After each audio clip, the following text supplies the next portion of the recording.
너희는 모든 민족에게 이렇게 널리 선포할지어다. 너희는 전쟁을 준비하고 용사를 격려하고 병사로 다 가까이 나와서 올라오게 할지어다. 너희는 보습을 쳐서 칼을 만들지어다. 낫을 쳐서 창을 만들지어다. 약한 자도 이르기를 나는 강하다 할지어다.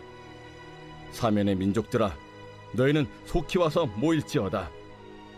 여호와여, 주의 용사들로 그리로 내려오게 하옵소서. 민족들은 일어나서 여호사밧 골짜기로 올라올지어다. 내가 거기에 앉아서 사면의 민족들을 다 심판하리로다. 너희는 낫을 쓰라. 곡식이 익었도다. 와서 밟을지어다. 포도주 틀이 가득히 차고 포도주 독이 넘치니 그들의 악이 크미로다.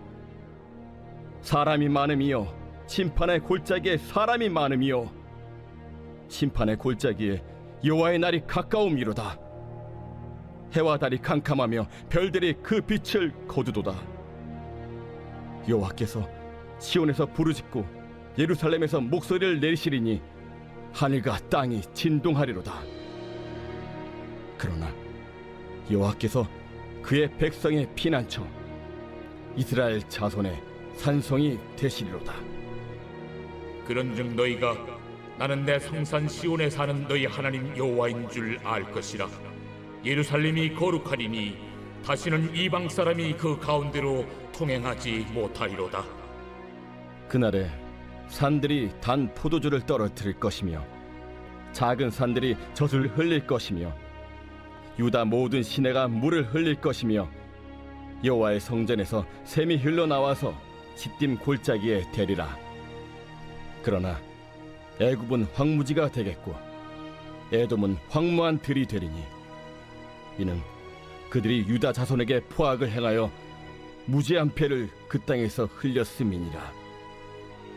유다는 영원히 있겠고 예루살렘은 대대로 있으리라. 내가 전에는 그들의 피 흘림 당한 것을 갚아주지 아니하였거니와 이제는 갚아주리니 이는 여호와께서 시온에 거하심이니라.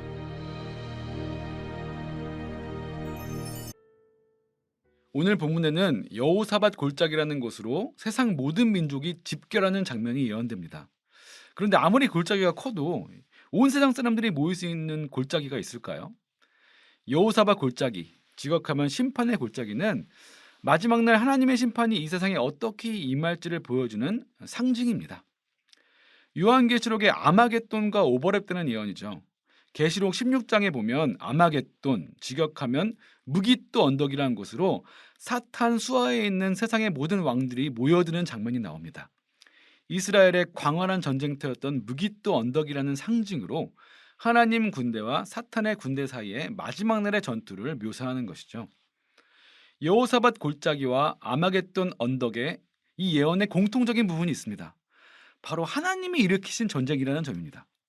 계시록 16장에서는 강의 물이 마르자 드러난 묻을 통해서 사탄의 군대가 아마겟돈으로 쳐들어오는데 사실 그 전쟁의 길을 내신 이는 하나님이었습니다.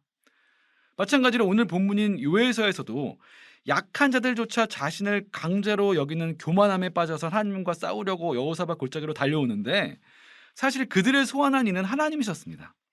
이사야 2장 4절과 또 미가 4장 3절에 예언된 칼을 쳐서 보습을 만들고 창을 쳐서 낫을 만드는 이 평화와 정반대로 보습을 쳐서 칼을 만들고 낫을 쳐서 창을 만드는 이 전쟁 준비를 지시한 것도 다름 아닌 하나님이셨습니다.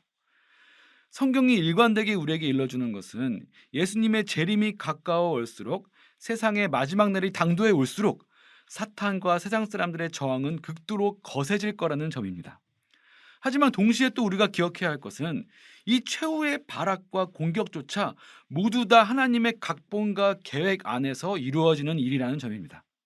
하나님이 준비하신 전쟁이고 하나님이 친히 해결하실 전쟁입니다. 오늘 본문을 묵상하실 때 꼭 요한계시록 14장도 함께 보시면 좋겠습니다. 곡식이 익어서 추수하는 장면은 복음서에서는 복음 전파의 사명에 대한 상징이죠. 하지만 계시록과 요엘서에서는 심판의 상징입니다. 하나님의 백성들이 고통과 억울함 속에 하나님께 부르짖고 또 부르짖었지만 하나님은 추수를 기다리는 농부처럼 때가 차기를 기다리셨고 곡식이 무르익듯 마지막 심판의 날이 무르익자 드디어 예수님께 심판의 낫을 수여하셔서 심판의 추수를 실행하게 하십니다. 그 심판의 참혹함을 요에서와 계시록은 공통적으로 포도가 틀에 으깨져서 피처럼 철철 흐르는 장면으로 묘사합니다. 참 끔찍한 장면이죠. 하지만 이 참혹한 포도즙의 이미지가 반대로 이 여호와의 날에 구별되고 보호받고 승리할 하나님의 백성에게는 18절에 천국 잔치의 포도주로 또 묘사됩니다. 요에서가 예언하는 유다 백성, 예루살렘, 성산 시온, 이것들은 유대인들만의 전유물은 아닙니다. 계시록에 등장하는 새 예루살렘, 새 하늘과 새 땅, 즉 새 이스라엘로 부름받은 우리 모든 그리스도인에게 주어질 천국을 요에서는 지금 말하고 있는 것입니다. 성전에서 흘러나오는 물은 에스겔 47장을 떠오르게 합니다. 동시에 창세기에서 창조의 근원인 에덴 동산에서 흘러나왔던 강, 요한복음 7장에 성전이신 예수 그리스도에게서 흘러나오는 생명수, 계시록 22장에 하나님의 보좌에서 흘러나오는 수정 같은 강으로 온 땅을 덮어 충만하게 할 것입니다.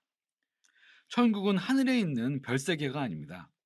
날개 달고 영혼만 둥둥 떠다니는 영의 세계도 아닙니다.